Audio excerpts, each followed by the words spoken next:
Assalamualaikum. Bertemu lagi untuk kali ini. Dalam video ini, cikgu akan terangkan jawapan untuk soalan KMK bahagian sub 2, iaitu bahagian A, respon terhad yang mengandungi 40 markah. Okey, soalan ini perlu dijawab kesemuanya. Okey, objektif kelas kita pada hari ini ialah yang pertama, memahami cara menulis jawapan sub 2. Yang kedua, memahami cara memulakan jawapan. Yang ketiga, membuat pembetulan jawapan. Kita pergi kepada soalan yang pertama.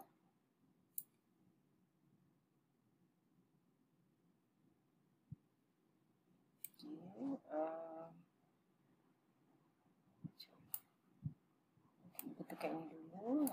Okey. Soalannya, berikan dua unsur bunyi beserta contoh yang terdapat dalam petikan sajak tersebut. Dua unsur bunyi. Unsur bunyi ialah asonansi, aliterasi dan rima akhir. Jadi soalan unsur bunyi boleh ditanya dalam soalan puisi tradisional, dalam puisi moden, itu sajak. Mana-mana puisi. Jadi, kita sepatutnya mulakan dengan dua unsur bunyi. Dua unsur bunyi beserta contoh. Dari situ pun dah boleh. Soalan ini memerlukan dua unsur bunyi beserta contoh. Jadi, cikgu salin semula. Itulah. Dua unsur bunyi beserta contoh ialah asonansi. Kita letaklah ialah asonansi. Contohnya, aku tetap memahami, iaitu pengulangan huruf A. Pengulangan huruf A. Jadi, di sini cikgu tak gariskan, sepatutnya kena garislah. Kena gariskan ataupun tulis pengulangan huruf A. Jadi jangan lupa, sebab di sini cikgu tak gariskan huruf A. Jadi kena tulis pengulangan huruf A. Tak ada masalah sekiranya pelajar garis dan buat huraian. Tak ada masalah, lebih selamat. Yang kedua, aliterasi. Yang kedua, aliterasi. Bila pelajar menulis, itu pengulangan huruf A, kita nokta. Kita mulakan aliterasi. Macam tu. Aliterasi. Cikgu tak boleh nak naikkan nyapan dia ni. Tak pasti kenapa tak boleh naik. Dia macam ada halangan di sini. Tak ada masalah lah. Aliterasi. Tidak perlu lagi dua unsur bunyi beserta contoh. Tak perlu dah kita ulang. Hanya sekali sahaja. Dan nota aliterasi itu pengulangan huruf konsonan. Kita ambillah mana-mana baris. Cikgu ambil ada kala bangsaku bernyawa ikan. Pengulangan huruf N. Jadi sepatutnya pelajar garislah. Gariskan dan tulislah pengulangan huruf ikan. Pengulangan huruf ikan pula. Pengulangan huruf N. Kenapa kena garis dan kena buat huraian pengulangan huruf N? Langkah selamat. Langkah selamat. Cikgu bimbang sekiranya pelajar tidak garis, pelajar tidak buat huraian, jadi salah. Dah hilang satu markah. Terlebih jawab tak ada masalah. Jangan terkurang jawab. Seterusnya rima akhir. Rima akhir. Tak perlulah nak salin lagi dua. Tak perlu. Itu nampak sangat macam orang tak pandai berbahasa. Kita jawab sastra, tak perlulah menggunakan bahasa yang gramatis sebab sastra tak ada markah bahasa. Melainkan sekiranya pelajar menjawab soalan bahasa. Rima akhir A, B, C, C, C, D. A, B, C, C, C, D. Cikgu tertinggal U ni, D, E. 2, 4, 6, 7. 7 baris kenalah 7 perkataan kan. 1, 2, 3, 4, 5, 6, 7. Ingat unsur bunyi ada asonansi, aliterasi dan rima akhir. Jadi asonansi aliterasi ni banyak sebenarnya peranan dia dan kedudukan dia banyak. Okey, soalan nombor 2. Kenapa cikgu tak nampak nombor ni? Dia dah terlangkau ke apa? Oh, tak ada nombor sini. Kenapa tak apa? Boleh tak ada nombor ni. Di sini nombor 2. Okey, nyatakan dua bentuk puisi berserta contoh yang terdapat dalam petikan tersebut. Okey, bentuk puisi seperti biasalah rangkap, baris, rima akhir, suku kata, perkataan. Okey, itu hanyalah fakta. Okey, tapi penyebutan fakta yang betul seperti yang cikgu tulis inilah, kecuali rangkap. Rangkap paling mudah. Okey, rangkap ataupun mempunyai rangkap. Satu rangkap, okey, satu markah. Okey, jumlah perkataan sebaris tidak sama. Katakanlah pelajar tulis jumlah perkataan, salah. Kena ada macam ni, jumlah perkataan sebaris tidak sama. Kena ada 3 perkara. Perkataan tu berada dalam baris. Okey, sebaris tidak sama ataupun sama. Okey, kena ada perkataan sebaris sama ataupun tidak sama. 3 perkara ini. Pelajar susullah macam mana pun, yang mana dahulu pun tak ada masalah. Katakanlah pelajar tulis jumlah perkataan tidak sama sebaris. Boleh, asalkan ada 3 perkara. Okey, contohnya 4 hingga 6 perkataan sebaris. Kena ada lagi sebaris. Tak ada perkataan sebaris, salah. Okey, jadi inilah yang pelajar perlu ingatkan. Rima akhir sama. Contohnya A. Okey, A. Okey, kebetulan. Semuanya sa. Okey, kebetulan.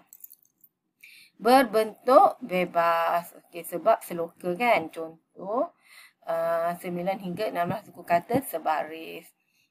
Okey, jumlah suku kata sebaris tidak sama. Tadi perkataan, okey, suku kata. Contohnya 9 hingga 16 suku kata sebaris. Okey, macam amboi. Macam mana nak kira suku kata? Okey, cikgu patahkan macam ni. 1. Okey, amboi. Okey, itu 3, bukannya 2. Amboi. Okey, adat biasalah. Tiruan. Okey, tiruan. Okey, biasanya kita tandakan resam, terpaksa. Okey, terpaksa. Okey, berapa? 1, 2, 3, 4, 5, 6, 7, 8, 9, 10, 11, 12, 13, 14, 15, 16. Okey, 9 hingga 16 suku kata sebaris. Kena ada perkataan sebaris. Berbentuk bebas. Okay, contohlah sebaris ni. Kita ambil jumlah suku kata. Okey, perlu penyebutan yang lengkap. Sekadar suku kata tak betul. Okey, pelajar kenalah memahami. Kena ingatlah cara penulisan betul. Kalau tidak, pelajar rugi. Soalan ini mudah. Okey, soalan nombor 3. Okey, nyatakan satu pengejaran serta contoh dalam petikan prosa tradisional tersebut. Okey, kita hendaklah merendah diri. Adapun parti ini orang yang hina dan tidak semartabat dengan duli tuanku. Dia nak satu pengajaran. Jadi kita mulakan dengan satu pengajaran berserta contoh. Ambil situ pun tak ada masalah. Tak semestinya habis sampai yang terdapat dalam petikan tersebut pun tak ada masalah. Okey, dia tak nak turun ni. Okey. Cikgu susah nak. Okey, sini lah. Okey, ambil masa pula. Okey. Ialah. Okey, letaklah ialah. Okey, kita hendaklah merendah diri. 2 markah. Contoh. Okey, contoh ini sebenarnya pelajar.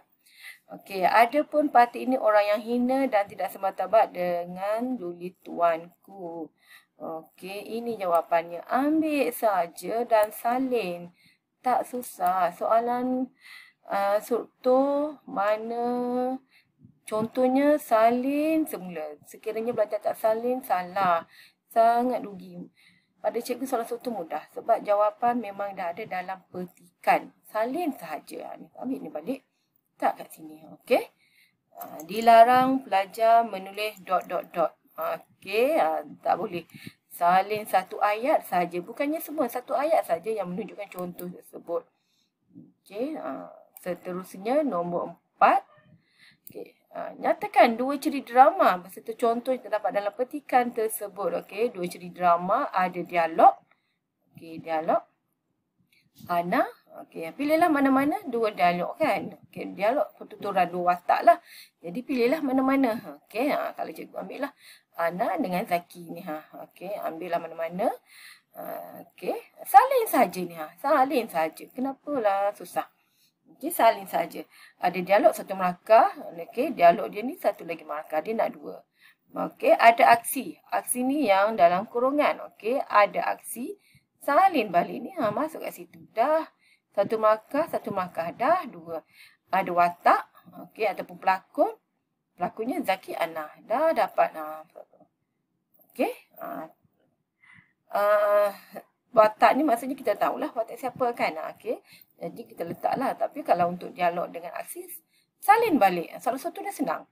Jawapan contohnya salin balik masuk dalam jawapan. Sekiranya pelajar tak salin, rugilah. Okey, sangat rugi. Okey, soalan nombor 5. Okey. Soalan nombor 5. Yang ni sangat rugi pelajar, sangat rugi. Soalan mudah saja ni. 4 markah. Dia nak 2. Nyatakan 2 latar tempat beserta contoh yang terdapat dalam petikan. Okey. Cerpen tersebut. Memanglah. Dia nak latar ni ada dalam petikan. Bukannya keseluruhan. Salah satu memang jawapan dalam petikan. Restoran Mama. Okey. Sekumpulan remaja ini. Sekumpulan remaja sedang menikmati makan malam sebelum ada.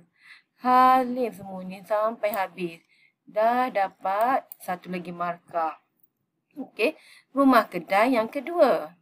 Okey, rumah kedai. Jadi pelajar tadi mula. Okey, mulalah cikgu galakkan 2 latar tempat beserta contoh. Okey, biasalah mulakan macam itu supaya pelajar tahu berapa jawapan perlu ditulis. 2 latar tempat beserta contoh ialah restoran Mama. Okey, di sini notah lah. Tak ikutkan. Okey. Okey. Restoran Mama satu markah. Contoh ni satu markah lagi. Rumah kedai. Okey, satunya. Okey, sama. Okey, rumah kedai. Okey, cikgu potonglah markah tu. Okey. Rumah kedai. Tak perlu lagi nak salin macam tadi lah. 2 latar tempat contoh tak payah. Nampak sangat. Belajar tak pandai berbahasa. Okey, kita tak perlu nak ulang-ulang macam itulah. Okey, rumah kedai dapat satu markah. Contoh salin balik ni seorang penganggur di rumah kedai. Habiskanlah. Okey, kenapa susah sangat? Okey, dah dapat 4 markah. Mudah-mudah saja. Okey, soalan mudah ni. Okey. Soalan nombor 6. Okey, nyatakan nada beserta contoh yang terdapat dalam petikan Sahajak. Nada melankolik. Part 2 berguring dalam hiba dengan lagu jiwa. Melankolik dah 2 markah. Contoh 2 markah. Okey. Soalan seterusnya. Nombor 7. Okey. Sudut pandangan beserta 3 contoh yang terdapat dalam petikan novel tersebut. Okey. Dia bekas komandan. Dia ini ialah sudut pandangan orang ketiga. Okay, jadi pelajar ambillah mana-mana. 3 contoh yang ada penggunaan dia. Okay, dia ni kena gariskan. Tapi di sini cikgu. Okay, gariskanlah. Okay, gariskan. Sepatutnya gariskanlah dalam jawapan dia. Supaya itulah. Okay, penunjuk bahawa kata ganti diri ketiga. Okay, ambil saja yang berkenaan. Okay. Dia, mereka, nama watak. Okey. Itu merupakan kata ganti diri ketiga. Okey, nombor 8. Nombor 8. Okey, nyatakan 2 unsur keagamaan. Cikgu dah ingatkan ni. Intuisi berunsurkan keagamaan. Amalan berunsurkan keagamaan. Watak berunsurkan keagamaan. Itulah faktanya. Barulah ambil mana-mana yang ada. Okey, watak 4 lebay. Kalau amalan berzakat, institusi, masjid, surau. Okey, mana yang ada perkataan salin saja. Okey, nombor 9. Nilai yang sepatutnya, nilai menghargai, nilai kebersihan